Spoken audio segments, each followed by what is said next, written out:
Well, everybody, it's Wednesday today. It's the first day that we're actually going to get out and ride around the area up here in Algoma.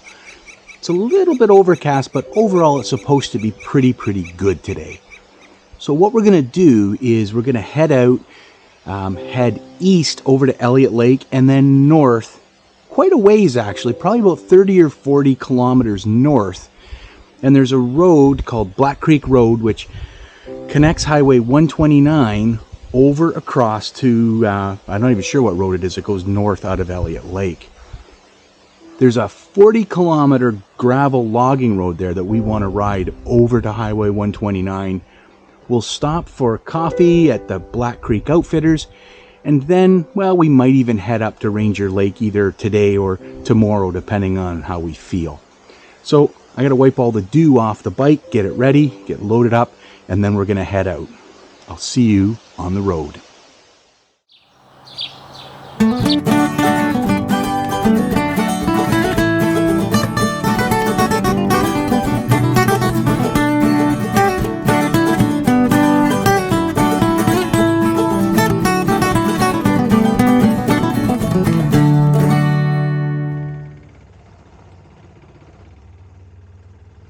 Before we did any real riding, we needed to fuel ourselves up and the bikes. So Carl and I made our way into Blind River, and we stopped here at the Mustang Grill. Now I stop here anytime I'm on fishing trips or up at the camp.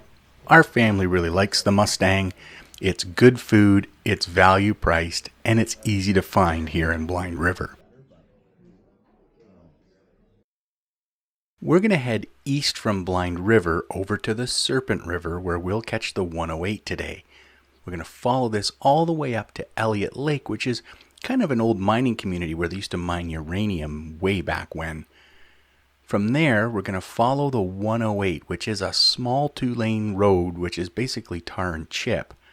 And it's going to take us all the way up to where the 639 meets the Black Creek Road. Now, this is an old logging road that is still active today, but it connects the 639 to the 129 to the west. Now, I was having some serious problems today with my GPS. The actual USB plug that I put in the bike seemed to be malfunctioning, and I didn't really realize it until the end of the day, and I just switched it over to my 12-volt socket. But for today, we were basically using maps.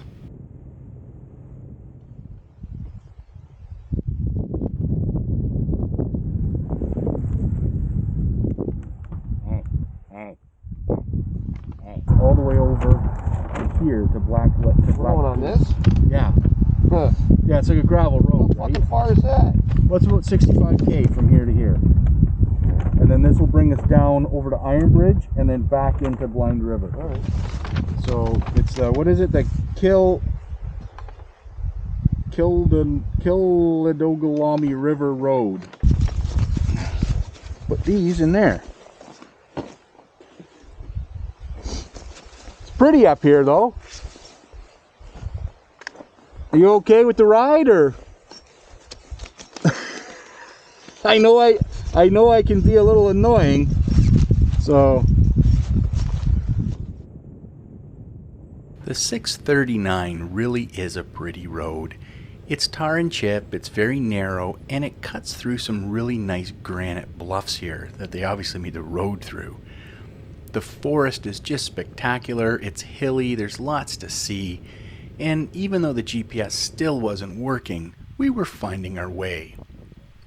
Eventually, we followed it all the way up until we crossed this Bailey Bridge.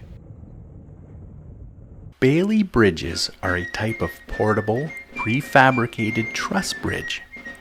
Developed between 1940 and 1941 by the British military, they were heavily used during the Second World War and saw extensive use by the British, Canadian, and American military engineering units. The bridges required no heavy equipment to install. They could carry heavy loads such as tanks and trucks, and could be adapted to various spans to meet changing needs. Immediately following World War II, the Ontario Hydroelectric Power Commission purchased huge amounts of war surplus Bailey bridging from the Canadian War Assets Corporation, and over 200,000 tons of bridging were installed in hydroelectric projects throughout Northern Ontario. This particular Bailey Bridge gives us access to where we want to ride today, the Black Creek Road.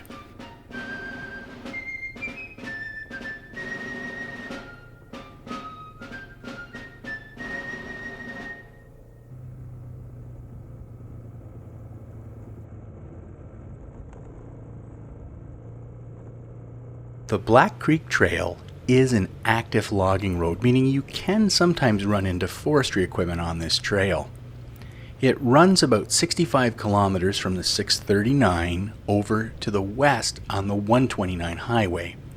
And as you travel along this place, you're going to see all of these little side trails here. Now, these lead to lakes and rudimentary campsites on Crown land and can be a real sense of adventure. You can spend days out here exploring them. Carl and myself stayed primarily to this main road, and there's a couple reasons. One is it was really beautiful. Like, look, you can't beat this. But secondly, my GPS I hadn't figured out how to fix it yet. We weren't 100% sure if we were on the main road, and we didn't want to get into trouble somewhere off on a side road and not have any kind of way to get home. Even on the main trail, at times it does get kind of rocky, so be prepared for that. Some areas have heavy boulders, some are greasy mud, and in some cases it becomes very, very loose and almost like sand. And I almost got sucked into one of these areas in a corner, and it was a bit of a wake-up call. But overall, if you have a dual sport or an adventure bike, this really isn't too much of a challenge for you, but it is a really fun place to ride. We had a great time. Now, because the GPS wasn't working all that well, we did stop quite a bit just to double check exactly where we were.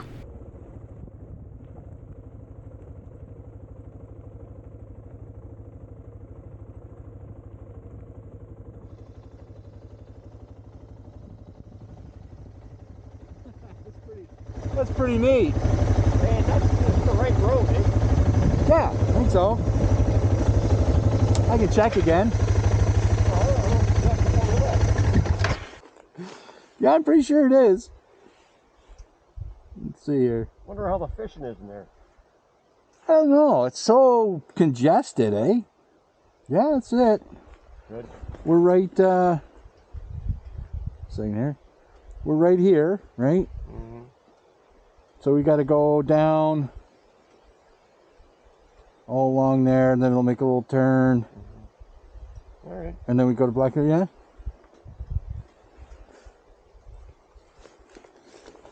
I think we're okay. We'll have to invest in a better GPS.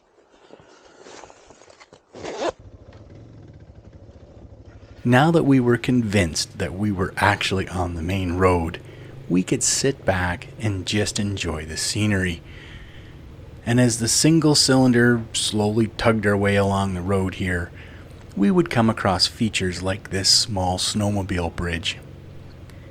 As we looked down into the creek, we couldn't help but wonder if maybe there were some speckled trout that if we had a rod, well, we'd be having them for dinner.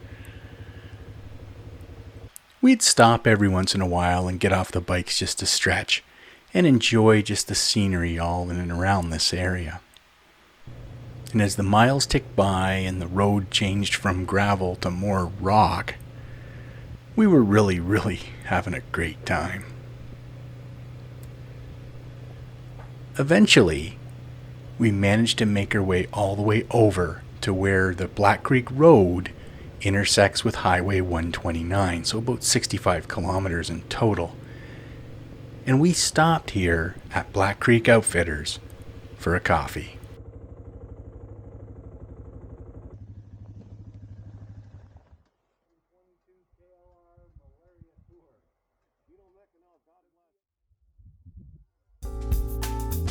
Located on the east side of Highway 129 as you're heading north, Black Creek Outfitters has been supplying people like my family with gas, snacks, and fishing tackle for years. They have a bunch of small cabins that you can rent if you want to stay here. It's about $650 a week, and Shane would be more than happy to help you out. They really cater to people on ATVs, snowmobiles, and lately, adventure bikes like the DR650 here. They're right next to the trails, and they're more than happy to give you advice on where to ride. I'll leave a link below for their website, but if you do stop, don't forget to grab yourself a souvenir to remember your trip.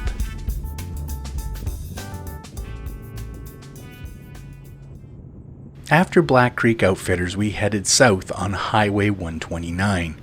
Now, Highway 129 is renowned as one of the best roads for motorcycle riding in Ontario. Many people call it Ontario's Tail of the Dragon.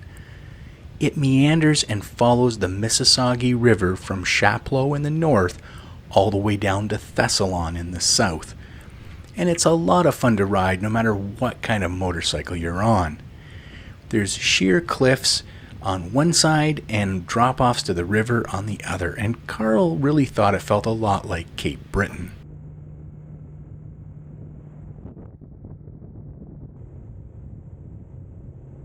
Just before Thessalon, we made a left-hand turn onto Highway 554.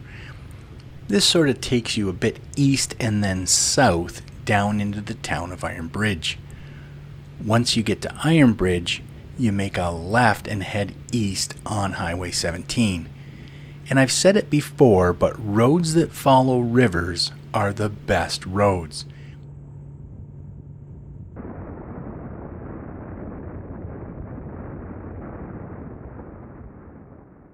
What you cooking, Carl? I got a nice strip loin, and apparently we have some hot dogs. Tube steaks.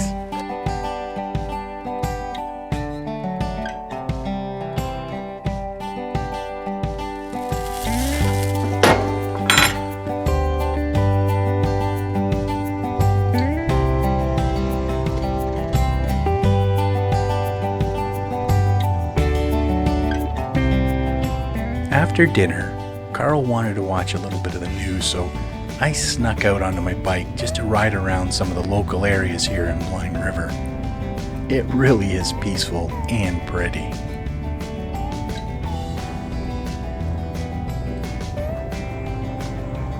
This pretty much wraps up this part of the video, day 2. I hope you enjoyed it, and I hope you find the area as pretty as I do. If you did, you can always leave a like and you can subscribe. I'd really appreciate it. I hope to see you next time here on Dino's Tinker Shed, but for now, I'm going to leave you with one of my favorite places around Blind River. Bye for now.